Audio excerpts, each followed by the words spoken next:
कौशल राज्य ପାଇଁ ଦିଲ୍ଲୀରେ ଦାବି କଲେ ପ୍ରଦୀପ ପୁରୋହିତ। ଆଜି ପାର୍ଲାମେଣ୍ଟ ଭବନରେ ମାନ୍ୟବର କେନ୍ଦ୍ର ସ୍ୱରାଷ୍ଟ୍ର ମନ୍ତ୍ରୀ ମାନନୀୟ ଅମିତ ଶାହାଙ୍କର ସହ ସାକ୍ଷାତ କରିଥିଲି ଏବଂ ଦୁଇଟି ଗୁରୁତ୍ୱପୂର୍ଣ୍ଣ ବିଷୟରେ ତାଙ୍କର ଦୃଷ୍ଟି ଆକର୍ଷଣ କଲି, ତାଙ୍କ ସହ ଆଲୋଚନା କଲି।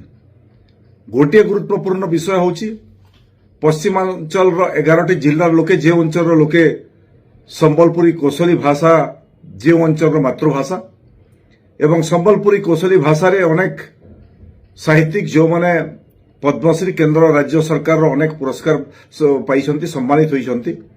ରାମାୟଣ ମହାଭାରତଠୁ ଅନେକ ଗ୍ରନ୍ଥ ସମ୍ବଲପୁରୀ କୌଶଳୀ ଭାଷାରେ ରଚନା ହୋଇସାରିଛି। ସେଇଥିପାଇଁ ମୁଁ ତାଙ୍କଠାରେ ଦାବି ଉପସ୍ଥାପନ କଲି।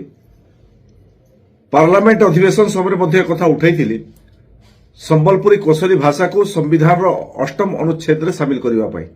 ଦ୍ୱିତୀୟ ପ୍ରସଙ୍ଗଟି ହେଉଛି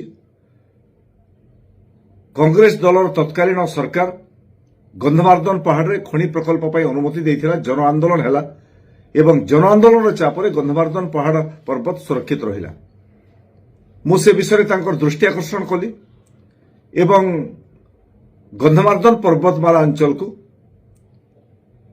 କେନ୍ଦ୍ର ସରକାର ଜାତୀୟ ସମ୍ପତ୍ତିର ମାନ୍ୟତା ଦେବା ପାଇଁ ତାଙ୍କ ପାଖରେ ଦାବି କଲି।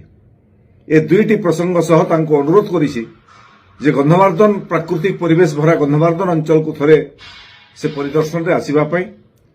ମୋତେ ଖୁସି ଲାଗୁଛି ସେ ସହମତି ପ୍ରକାଶ କରିଛନ୍ତି ଏବଂ ସମୟ ତୟ କରିକି ନିଶ୍ଚିତ ରୂପେ ସେ ଗନ୍ଧମାର୍ଦ୍ଦନ ଅଞ୍ଚଳ ଆସିବା ପାଇଁ ମୋତେ କଥା ଦେଇଛନ୍ତି। ମୁଁ ସେଇଥିପାଇଁ ତାଙ୍କୁ ବହୁତ ବହୁତ ଧନ୍ୟବାଦ ଦେଉଛି।